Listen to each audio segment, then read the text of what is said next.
ನಾನು ಕೂತ್ರೆ ಒಂದಂತೂ ಸತ್ಯ, ನಾನು ನ್ಯಾಯದ ಪರ ನಿಂತ್ಕೋತೀನಿ. ಯಾವಾಗ ಯಾರ ಪರ ಅಂತಲ್ಲ, ಉಳ್ಳೋರ ಪರ ಅಂತಲ್ಲ, ನಾನು ನ್ಯಾಯದ ಪರ ನಿಂತ್ಕೊಳ್ತೀನಿ.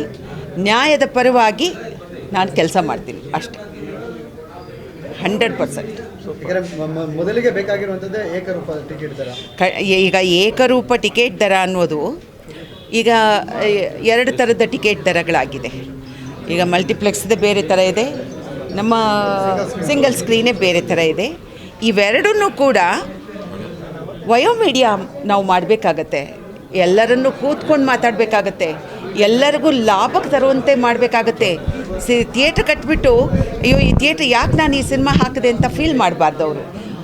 ಅವರವರ ಹೂಡಿಕೆಗೆ ಅನುಗುಣವಾಗಿ ಮತ್ತು ನಿರ್ಮಾಪಕ ನನ್ನ ಇಷ್ಟ ಏನಂದರೆ, ಒಂದು ಕನ್ನಡ ಸಿನಿಮಾ ಬಂತು ಅಂದಾಗ ಅವನಿಗೆ ಥಿಯೇಟ್ರ್ ಸಿಗಬೇಕು, ಹರಕೆಯ ಕುರಿ ಆಗಬಾರ್ದು, ಅವರು ಪಶ್ಚಾತ್ತಾಪ ಪಡಬಾರ್ದು. ಹೊಸ ನಿರ್ಮಾಪಕರು ಬಂದು ನನಗೆ ಗೊತ್ತಿಲ್ಲ ಅನ್ನುವಂಥದ್ದಿಲ್ಲ.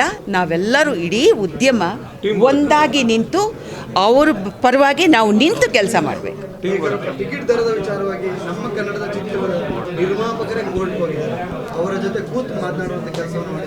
ಈಗ ಚುನಾವಣೆ ತದನಂತರ ಫಸ್ಟ್ ಪಾಯಿಂಟ್ ಅದೇ ತಗೊಳ್ತಾ ನಾನು ನಿಮ್ಮಲ್ಲಿ